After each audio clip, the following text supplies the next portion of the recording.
Mwongozo wa kujifunza Biblia leo ikiwa ni Julai 14 siku ya Jumanne. Mada inasema hekima na ukomavu. Kwa kiasi kikubwa, makundi hutokana na mtazamo wa juu sana wa viongozi wa kibinadamu. Hili ni hatari sana kwa umoja wa kanisa na afya ya kiroho ya washiriki.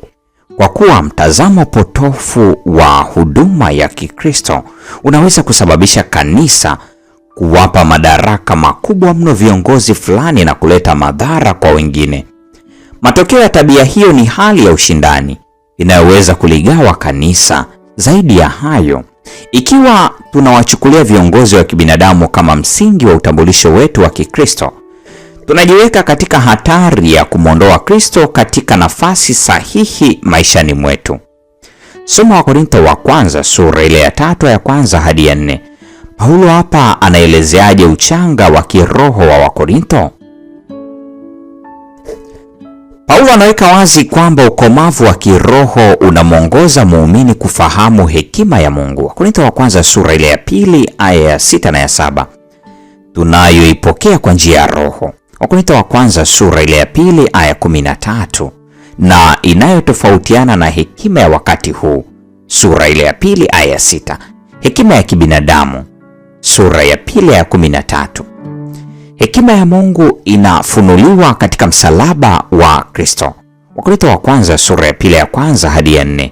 Kwa usahihi zaidi, hekima ya Mungu inadhihirishwa katika mateso, kifo na ufufuo wa Kristo. Kwa hiyo, kabla ya kuanza tena wito wake kwa ajili ya umoja, katika Wakorintho wa kwanza sura ile ya 3 ya kwanza hadi 17, Paulo anataka wasomaji wake watambue hitaji la hekima ya kweli na ukomavu katika Kristo. Wakristo wenye hekima na wakomavu ni watu wa kiroho, si watu wa kimwili, si kama watoto wachanga. Wakorintho wa kwanza sura ya 3 ya kwanza.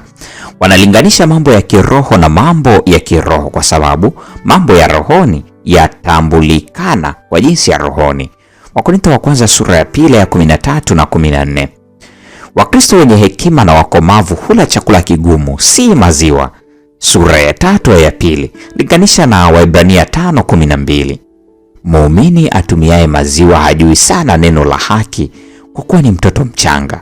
Lakini chakula kigumu ni cha watu wazima ambao akili zao kwa kutumiwa zimezoezwa kupambanua mema na mabaya. Waebrania 5:13 na 14. Wakristo wenye hekima na wakomavu hawasemi mimi ni wa Paulo au mimi ni wa Apolo. Wakorintho wa kwanza sura ya 3 aya 4, wakiwarejelea watu tofauti tofauti. Hata hivyo watu hawa kama wao ni wafanyakazi pamoja na Mungu. Sura ya 3 aya 9. Sisi kama kanisa ni shamba, jengo na hekalu la Mungu. Sura ya 3 aya 9 ya 16 na 17. Sisi sote ni wa Mungu kwa njia ya Kristo. Sura ya 3 aya 11. Uzoefu wako umekatishwaje tamaa na mtu ambaye ulikuwa unavutiwa sana naye? Ikiwa umewahi kuwa na uzoefu huu, ulijifunza masomo gani kutokana nao? Hii ni Julai 14 siku ya Jumanne. Mungu atubariki sote na nikutakie tafakari njema.